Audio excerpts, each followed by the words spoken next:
I have officially been challenged, Ice Bucket Challenge, by my mom, Jennifer Kelly, to help raise awareness to ALS. Though, I had asked myself, who am I to raise awareness to such a horrible disease? Who am I to make a video of me dumping a bucket of ice water on my head and it not getting lost in the thousands of other videos online? Why would mine differ? So, here's my challenge. I'm not going to dump a bucket of ice water on my head. I'm sorry to disappoint you all. Though with that said, I would like to say I do officially accept the challenge to raise awareness for ALS, and I will be donating to the ALS Association. I thought to myself, how can I raise awareness? What is ALS? ALS, often referred to as Lou Gehrig's disease, is a progressive neurodegenerative disease that affects nerve cells in the brain and the spinal cord. The progressive degeneration of the motor neurons in ALS eventually leads to death. The cause of ALS is not completely understood. There is currently not a cure or treatment today that completely halts or reverses ALS, though there is one FDA-approved drug that does modestly slow down the progress of ALS that does hold some promise. Though it needs to be said that ALS is quite a variable disease, and no two people will have the same journey or experiences. Now, did you know that nearly 5,600 people in the U.S. alone are diagnosed with ALS each year? That it is estimated that nearly 30,000 Americans may have the disease at any given time? That ALS could strike anyone? Now I'll ask you, can you accept the challenge to raise awareness to ALS?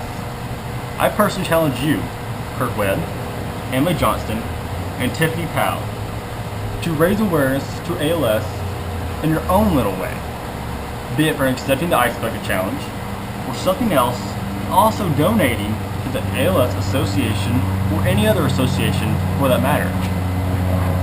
They will also challenge everyone watching this video to help raise awareness by liking and clicking share to share this video with your friends so we can all strike out ALS. Because this year was the 75th anniversary of Lou Gehrig's famous speech, who was also diagnosed with ALS on June 19, 1939, just months after benching himself after playing in 2,130 consecutive baseball games due to an unknown illness. This unknown illness was him later diagnosed to be ALS. I will leave you all with this video.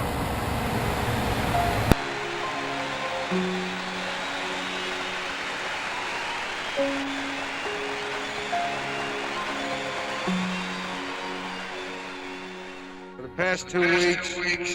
For the past 2 weeks. For the past 2 weeks. You have been reading about the bad break I got. Yet today, I consider myself I consider myself the luckiest man on the face of the earth. I've been in ballparks for 17 years and I've never received anything but kindness And encouragement from you fans. When you look around, wouldn't you consider it privilege to associate yourself with such a fine-looking man as is standing in uniform in this ballpark today? Look at this grand man. Which of you wouldn't consider it the highlight of his career just to associate with them for even one day? Sure, I'm lucky. Who wouldn't consider it an honor to have known Jacob Rupert? Also, the builder of baseball's greatest empire, Ed Barrow. To have spent 6 years with that wonderful little fellow, Miller Huggins. Then to have spent the next 9 years with that outstanding leader. That smart student of psychology, the best manager in baseball today. The best manager in baseball today. Joe McCarthy. Sure, unlucky.